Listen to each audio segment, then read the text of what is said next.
Hello and welcome back. We're in module 2 of 4 of the EPIC time management system to help you take control of your time and get more of those right things done in less time. Because who doesn't want that, right? So what we're going to step into right now is prioritization. We started with evaluation. Now we're going to prioritize.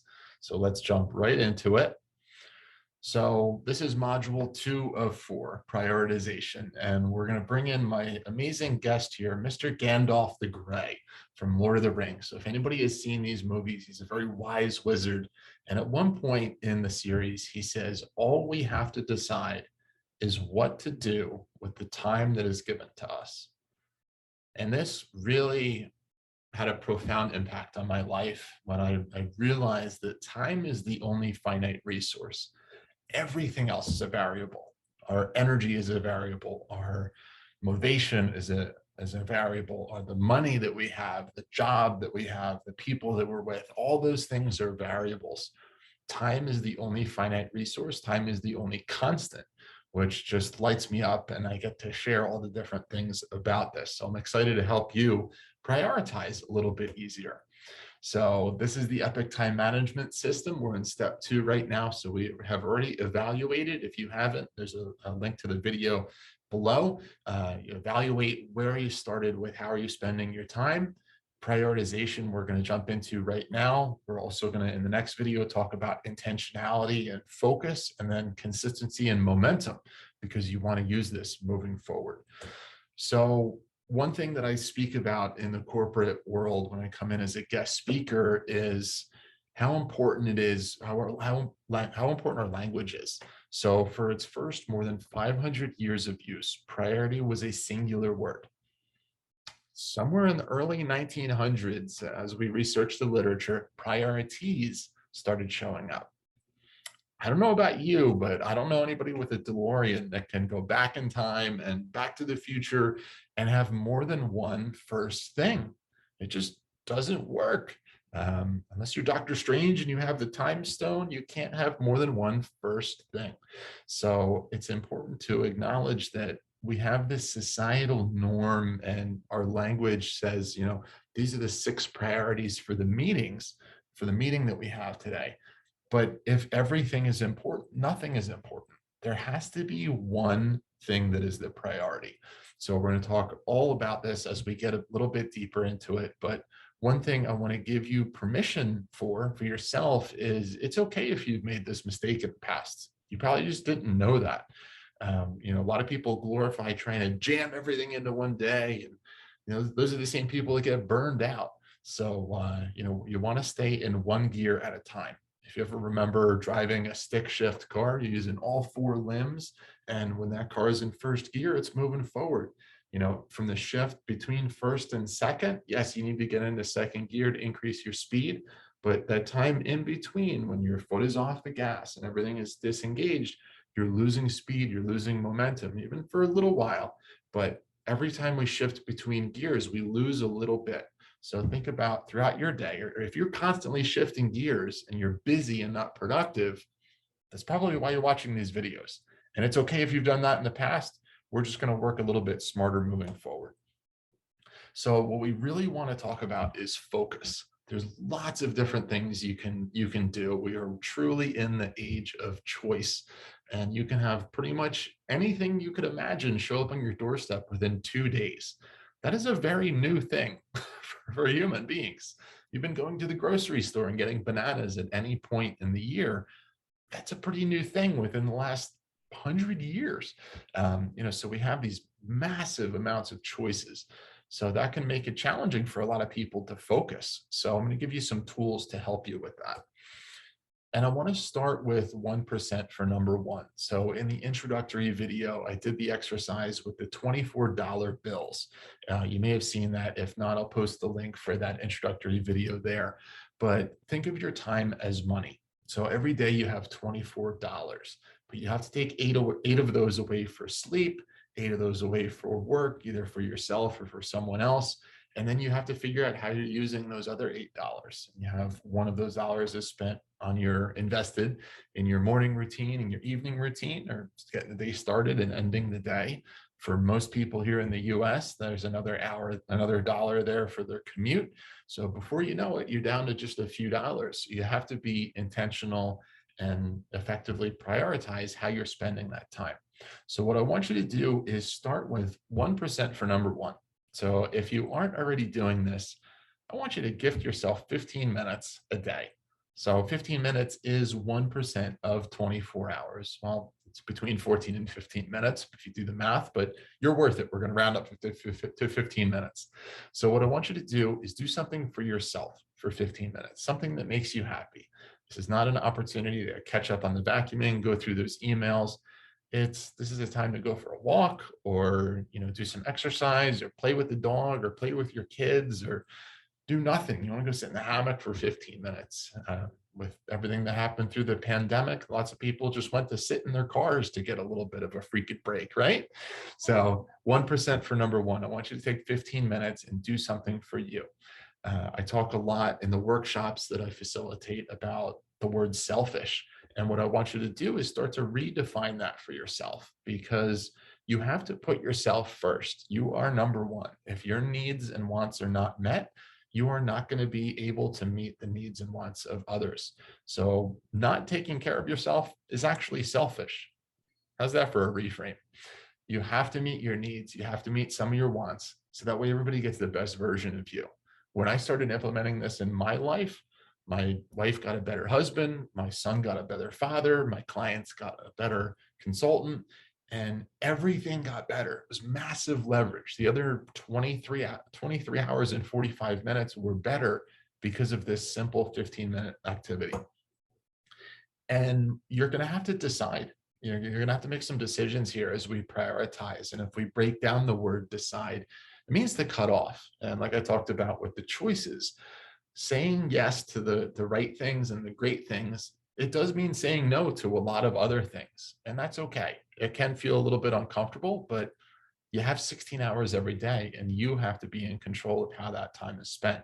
So it's okay for certain things to get cut off.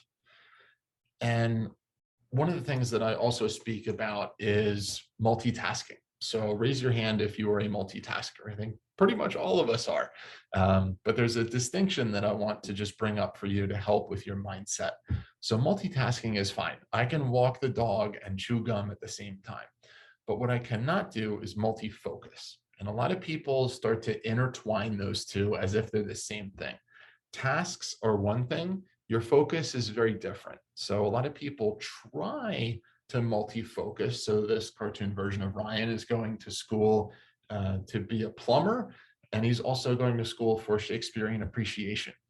Those two are not connected. And you're going to have to choose one or the other to focus on. If you try to do both, it's probably going to take 3 to 4 times as long.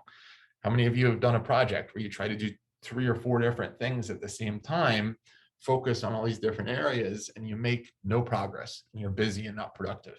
It's frustrating, right? So there's a difference between multitasking and multi-focusing. You have to monofocus, say, sure, I can multitask, but I'm monofocusing. What is my North Star? What's going to get me a little bit closer there? So why is prioritization important? If everybody remembers the movie Alice in Wonderland, there's one point where she's wandering through the woods and the Cheshire cat is there, the little invisible cat with the pink and purple stripes. And at one point, Alice says, would you tell me, please, which way should I go from here? So the cat answers, well, that depends a lot on where you want to get to. And for a lot of people, they don't know or they're not clear. So Alice answers, well, I don't much care where. So then the cat goes, well, any of the paths will take you there. It doesn't much matter which way you go. So if you're not clear on where you're going, you're not clear on how you're spending your time, if you're not prioritizing your life, somebody else will do it for you. So you need to take control of your prioritization and take control of your time. And move from that super busy, I'm trying to balance all these different things, to I'm getting things done, I'm productive, I'm moving forward here. So where to start? I built an amazing tool for you. And this is a smarter version of the to-do list. Everybody loves that instant gratification, checking things off the list, right? So what I want you to do is start with getting everything out of your head and putting it onto paper. I have a paper version of this for you. And for those of you that like the digital checklists, I have a version for that as well. And then what we're going to start to do is sort this by work-related things and non-work related things. So even there, just having some of that separation is going to be helpful to let your brain close some of those tabs and, assess and evaluate where are my needs and wants. Then what I want you to do is filter by, is this an urgent thing or a non-urgent thing? Again, when it comes to time, is this something that needs to get done real quick? Or is this a crock pot item that's going to be okay for it to be a bit farther out? And then we're going to filter those by your wants and your needs. And we're going to give you a lot of clarity and enable you to evaluate where you're at and start to move forward and make some progress. So let's take a look at what that's going to look like. So I'm going to have you print this out. There's a link below, or if you want to just grab 2 pieces of paper, you could do it like that as well. On one piece of paper, you're going to write everything that's in your head about, your things that you have to do that are work related. This can be, things that are on your daily done list. This can be projects that you're working on, people you need to follow up with. Get all that stuff out of your head and onto a piece of paper. The other piece of paper there is non-work related. It's okay to go back and forth as things come up in your head of, I need to renew my license. I need to wax the car. I need to do this. I need to do that. I need to, call that landscaper about the moles in the backyard. There's all these different things that are constantly bouncing around in our head. So I want you to get those onto 2 pieces of paper. So then what we're going to do is flip one of those over, and we're going to be able to, I numbered it on this here. So what I want you to do, if you're writing this on a physical piece of paper, keep a running number log of where you're at, because then we're going to determine, is this an urgent thing or is this non-urgent? So you don't have to rewrite it. I just want you to give yourself a number reference point so you can go back and do that big Sharpie marker through there, or the big green check mark, however you operate with your to-do lists. So is this something urgent? Is this non-urgent? And as you log that, you're going to see your needs start at the top and your wants start at the bottom and work their way up. So if this is an urgent thing that needs to get done, number 7 is going to go right there. If this is something that's work related, non-urgent, and it's something I would like to do at some point, it's going to go all the way in that bottom right, non-urgent work related want.